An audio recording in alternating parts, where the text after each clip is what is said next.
Broadcasting from Park Avenue West, you're watching WMFD Television, Channel 68.1, Mansfield.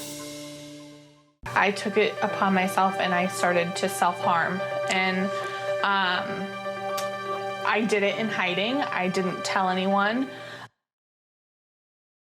Maybe an hour after we got the message that we lost Danny, Danny's sister said to us, we were all crying, and she says, "What do we do? What do we tell people?"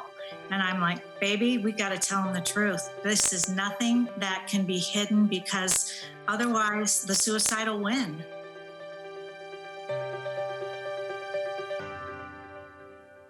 We're not mental health professionals. This is just something that happened to our family. We direct people other places. And most important of all, I think, don't quit. Keep fighting. Keep living. Things will get better. 3, 2. Good evening. Welcome to Sparking the Conversation. We are 33 Forever. I'm Jeff Heck, and this is my wife, Donna. We're excited to bring you weekly half-hour messages, stories, and resources about mental health and how it affects our community and beyond. This show's purpose and hope is to provide both information and inspiration, and to help make conversations about mental health become the norm. This program discusses sensitive mental health issues such as self-harm and suicide. Therefore, we advise viewer discretion. Tonight, we are pleased to welcome Taylor Youngpeter as our guest.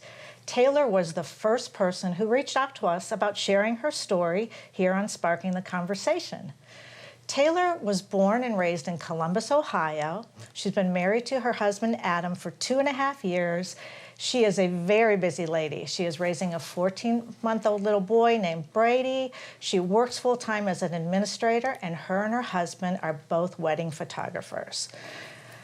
Wow, that is busy. And I want to tell you, Taylor, you have a unique story to your own. We think so many of our viewers are going to be inspired by it and will be definitely able to connect. Always know, no matter what mental health issue is being discussed, somehow, some way, it's going to reach someone and make a difference. So Taylor, how did you find out about 33 Forever, and welcome to Sparking the Conversation? Thank you. Thank you for having me. I found out about 33 Forever through friends. We have mutual family friends, or mutual friends. Yes. Here in Mansfield and Lexington. My best friend had a cousin who passed away this past year of suicide, and that is how I found out about 33 Forever and the story of Danny. Yes. So you never knew Danny yourself, right? I did not. No, I did not. So tell us about you a little bit. Give us your background. Tell us kind of the story of Taylor leading up to some of the more important things we're going to be talking about tonight. Sure. So like you said, I was born and raised in Columbus, Ohio. I have family down there. I was also, for a short period of time, living in Seattle, Washington. Okay. I lived there for about 2 years. I have my brother who is in the military. He was stationed out there and was going to be deployed, and my sister-in-law had a baby, so I moved out there to help with my nephew. Okay. And then, they got orders to Ramstein in Germany, and I thought, okay, well, I have no one here. I have some friends, but I didn't have family, and that's what mattered the most to me was my family, so it was time to come home. So I came home, and then here I am back in Columbus. So you were an adult when you were in Seattle? Yes. Okay. Yes. So tell us about high school and maybe your early years. Is that when you started having some struggles with anxiety? Yeah, so it was high school. I was about 17 years old when I started to feel this sense of worrying over everything. If I didn't get the correct grade, or I didn't say the correct thing, those type of things just weighed me down, and I constantly couldn't stop thinking about it. So I realized at about 17 that something was not right mentally, unfortunately. And that's kind of when my depression started to kick in. I think that my anxiety started first, and then that's what made me believe, my mind made me believe that I wasn't good enough. And that's what made me think that I was feeling really down a lot. So high school time is a tough time for lots of people, lots of changes going on. Did you, at that point, were you conscious enough about what was really going on with you that you thought, maybe I do need some help, I can't manage this myself, or was it something you just tried to, as I say, power through? Yeah, I definitely think it was more, I'm going to power through this. You know, I'm probably just going through some changes at this time. This is something that's going to pass. You know, I'm in high school. There's bigger and better things that are going to come about. But you know, unfortunately, that wasn't the case. So, did anybody notice that you were struggling with some issues? Any of your friends, your parents? Because I know when Danny was that age, we noticed, but we were of the attitude, just get over it. You're 15. Yeah. I like to think that, and I've been told this, that I seem like a very happy person and very outgoing. I tend to get along with everyone. But so I think I put this front on and just held it deep down inside, to be honest. We talk about wearing a mask, Taylor, and I'm not talking about masks for COVID. I'm talking about wearing that mask of happiness. And Danny was an expert at it. Sounds like that was something that you went through too. Yeah, you every day you wake up and you put on that mask. You put on the front of everything's okay and I'm going to be here for everyone else. Everyone else needs me, so I'm going to be here for them. Well, you know, hold that thought, because I know things changed in your life, and we have to take a short break, so we'll be right back with Taylor Youngpeter. 33 Forever was founded by the family and friends of Danielle Leedy. Our amazing daughter, who was a vibrant, strong, professional young woman, lost a long battle to chronic depression in February of 2019.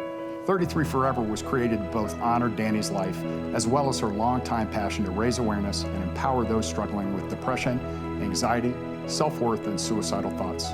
Visit our website to learn more. We are 33 Forever. Hi, I'm Joe Trollian, the Executive Director for the Richland County Mental Health and Recovery Services Board. Addiction to drugs and alcohol create a personal struggle as well as impact those around you. You are not alone. We have many professionals and organizations who care. Reach out for help today. Know it before you need it. Visit knowit, the letter B, the number 4, the letter U, needit.com. Brought to you by the Richland County Mental Health and Recovery Services Board, growing and preserving a legacy of hope and success within our community. Let's go racing here at Mid-Ohio. IMSA WeatherTech Sportscar Style. Mid-Ohio is one of the most historic racetracks in the Midwest. It's tight, it's twisty, it's technical. A real old-school American racetrack, great circuit. We've got 2.4 miles and 13 corners. Such a fast-flowing, high-grip track. It's exciting for the drivers and exciting for the fans. This is big, big drama. Attention CPAP users with sleep apnea. You may have heard about the importance of cleaning your CPAP mask and supplies regularly, but we can't stress enough the importance of replacing your old CPAP supplies every 90 days to prevent infections and improve your overall health. With Medicare and private insurance, you may qualify to receive regular replacement supplies with free home delivery at little or no out-of-pocket cost. Improve your sleep and take control of your health with new Medicare-covered CPAP supplies every 3 months.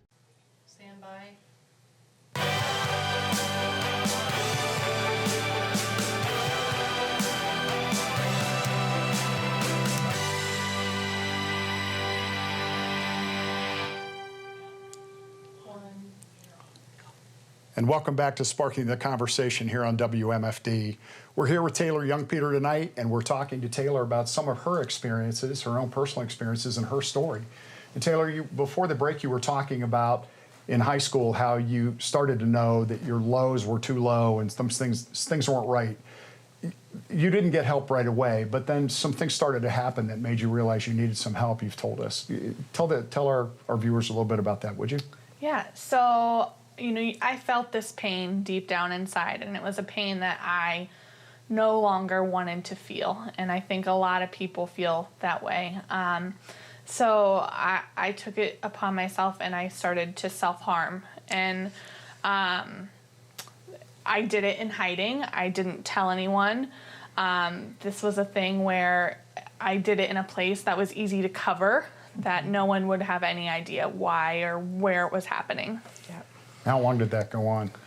I probably about 6 months, and then it got to a point where it was too much, and I knew it was too much. Well, Donna, maybe we can explain to our audience that maybe they don't know about what self-harm is, so people understand what we're talking about. We looked up on the NAMI website, which is the National Alliance on Mental Illness, and self-harm or self-injury is hurting yourself on purpose. The most common method is cutting. It's thinking about hurting yourself, but it's major sign of emotional distress. And it's not necessarily a sign of suicidal thoughts. It's not, no. It's just it's a way to provide relief to intense feelings like anxiety, depression, everything that Taylor said she had. The other thing I was going to tell the folks is it's actually a pretty common thing in adolescence, believe it or not. Mental Health America reports as many as 15% of all adolescents either do it or consider self-harm at some point, and it's even higher in college-age students when the range can be from 15 to 35%. So, and it's 4% of all adults. So it's obviously a very serious issue for many. But Taylor, as you said, it's also something that gets hidden.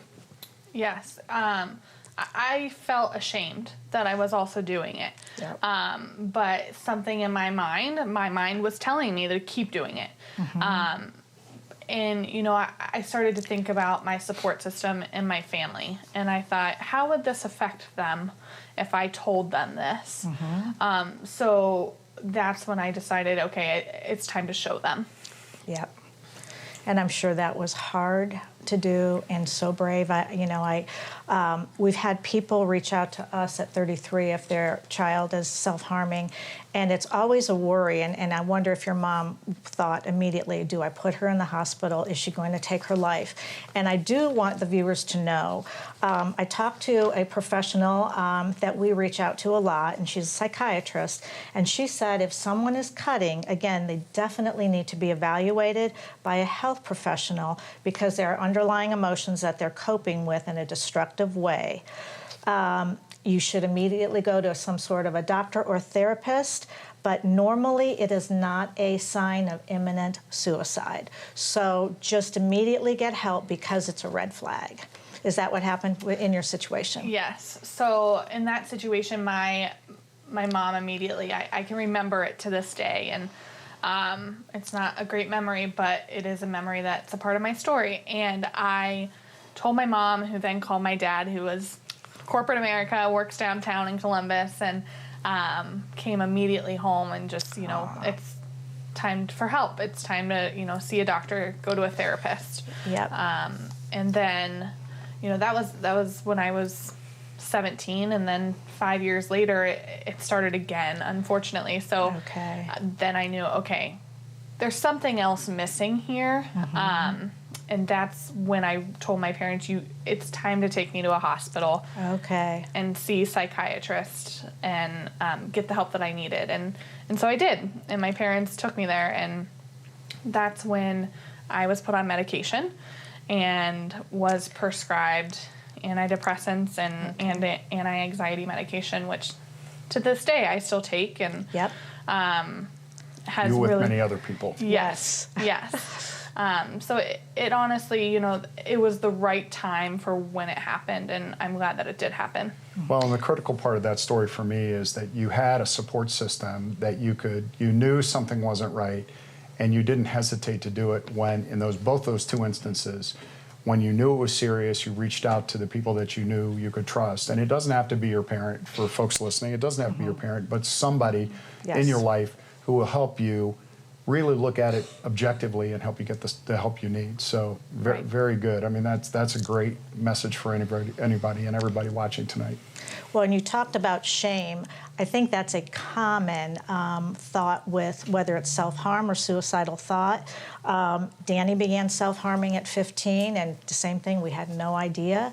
At 22, she had finally gone through her cycle, so similar. And she went, and I'm going to show you guys a tattoo. At 22, Danny had a tattoo written on her wrist that said forgive, because she knew she had to forgive herself. So that's a big part of it. I think you talked about the stigma before and how there's shame and there's guilt from doing that. Often it gets hidden below clothes or where people can't see it. And then there's the shame about even having to come clean, if you will, and admit it. So it's a very big step that you took, and we hope other people will take when they hear your story. Okay. Well, we hope you've learned something. We're going to take one more break, and then we'll be back with Sparking the Conversation. Stay with us. Catalyst Life Services, a comprehensive behavioral health organization, has been serving the community for 70 years. Our wide array of wraparound services and our ability to treat the whole person is what sets us apart. It's everything you need in one place: mental health, crisis, detox and addiction services, case management, and peer recovery support. We even offer vocational programming to get you back to work. Catalyst Life Services. Call today and get the help you need. My dad was awesome, the strongest person I ever knew. He was the rock, and we thought he would never take his life. That was on Saturday. I got a call at 7:30 the following Monday that he was gone. I'm overlaying what I know now about suicide, and I should have known he was serious. I didn't. If I can just get people to understand what suicide is, I'm keeping the promise I made to my dad the day we buried him.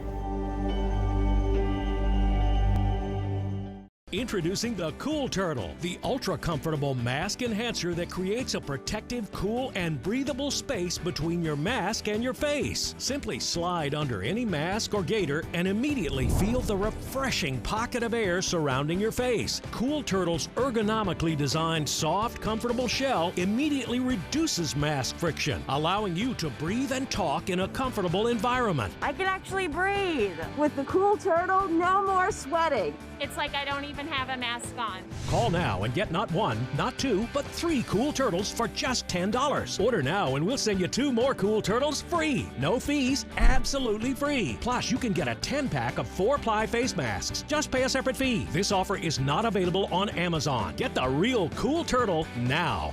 Call 1-800-374-3671. That's 1-800-374-3671. Or visit getcoolturtle.com. Order now.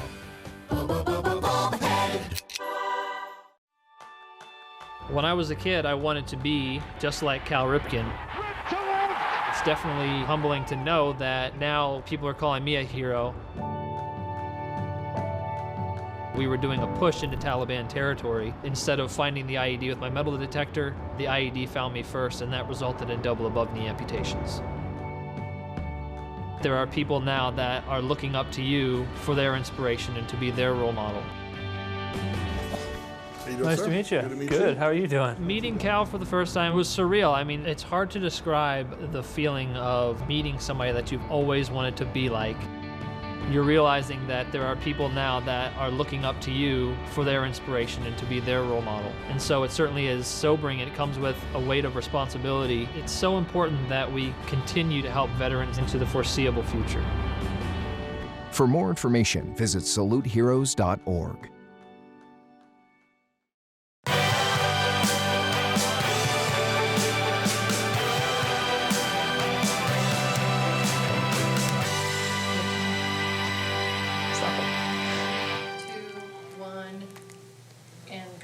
Welcome back again.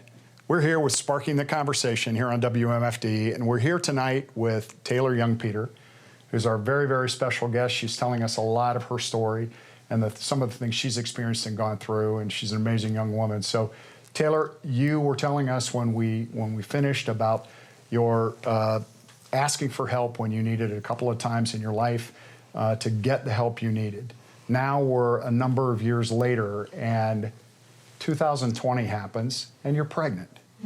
Tell us about some of the unique challenges that you had through the pandemic, especially related to your amazing little 14-month-old guy, Brady? Yeah.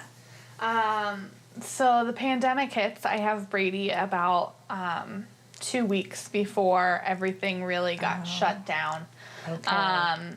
Luckily he did get here before the pandemic really went into full swing. But it was very scary and overwhelming to have my first child, a newborn, and having my husband. I had my husband, of course, but not being able to have my support system there with me to raise or to help me in the first 2 months of having a brand new baby. Right. I remember vividly my mom and I just kind of crying together of you can't come over anymore. Because they're in Columbus as well, not far away. And so it was very overwhelming, and that's kind of when the anxiety started to kick in again and really take full effect. And, am I doing this right? Am I raising this baby right? And is he getting enough food? And all of these thoughts come into your head, and you start to think again, okay, I'm not doing this good enough. I'm not doing this well. You didn't have any positive reinforcement because you weren't allowed to see people. Right. And I'm sure that is a common event that happened over this past 15 months with everybody with the pandemic. Right. Yeah, I think of all of these moms who had a baby with wearing a mask in the hospital, and sometimes there were times where their husbands couldn't be with them, and I think of the thoughts that they had, and all of these feelings and the emotions that they had to be going through. And I think that as moms, though, we try to unify, and we're strong, and we got through the pandemic, and not through it, but hopefully on the other side. There's light at the end of the tunnel. There isn't is, there? yes. Yeah. Well, and really, how did you manage during that period of time? You indicated that you've taken medication for the issues that you've needed to. You've gotten the medical care that you've needed. Did you need medical care during that period of time, or were you able, using some of the strategies maybe you learned before, to figure out how to manage as best you could? I definitely, being in a hospital, I learned coping mechanisms and how to handle my anxiety. Luckily, my husband is a huge support, and he was someone that, was going through the exact same thing that I was going through with Brady. But, I was on medication. I still am on medication. It was finding the right medication while having a baby, and while breastfeeding, and making sure that it doesn't affect Brady. But it was so important. Yes, but it was. I was able to manage it, and I had the doctors that I needed, and I had my husband. So, and I had Brady, and you look at that little face every day, and that's where the hope came from. So, well, you are a poster child for what to do right after you've gone up and down through the maze of mental health and struggling on talking to your doctor about what's going on and making sure you find the right meds, and just keep going until you're feeling healthy and well and able to deal with life as it is. So how are things going now? Things are great. As we said in the beginning, I am a wedding photographer, I'm a wife, I'm a mom, and still in the pandemic, I'm working from home. So wonderful. With a 14-month-old running around, and it's wild, but I don't take it for granted, and we aren't given this opportunity ever. So that's one thing that I'm looking as a positive of the pandemic, is being home with my son. So. Well, we really appreciate you coming up, volunteering, sharing a story that so many are relating to, and you've given us hope. I hope all the viewers out there, if you are struggling, look at Taylor, and there's hope. What we wanted to do was tell you, if anybody does have a story that they'd like to share with us, please reach out. Again, as Jeff said at the beginning, mental health comes in many different areas and many different sizes, and we would like to have you share your story to help others. Taylor, we thank you so much for being a part of that storytelling tonight. It shows great bravery. It's hard to tell your story, What you do and how you do it is important, and we guarantee you that you help somebody tonight and maybe a lot of people. So we thank you for being here. Thank you, and I appreciate you too as well. Thank you. Thank you. Well, thank you very much for spending time with us. We don't want you to go away because we have our memory moment coming up, and I promise you don't want to miss this one.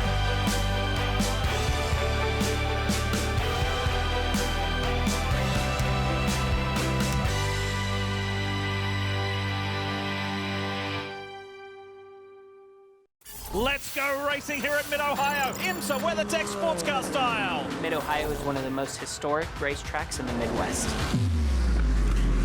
It's tight, it's twisty, it's technical. A real old school American racetrack, great circuit. We've got 2.4 miles and 13 corners. Such a fast-flowing, high-grip track. It's exciting for the drivers and exciting for the fans. This is big, big drama.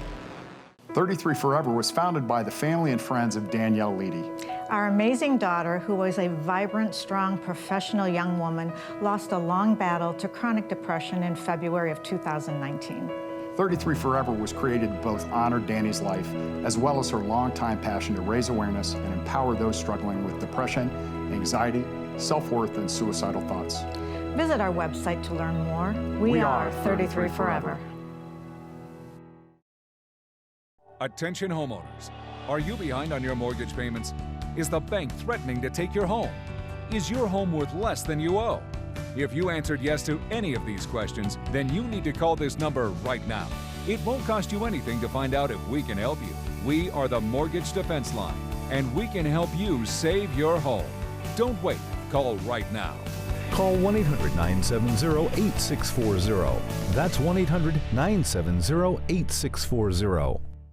Welcome back to Sparking the Conversation.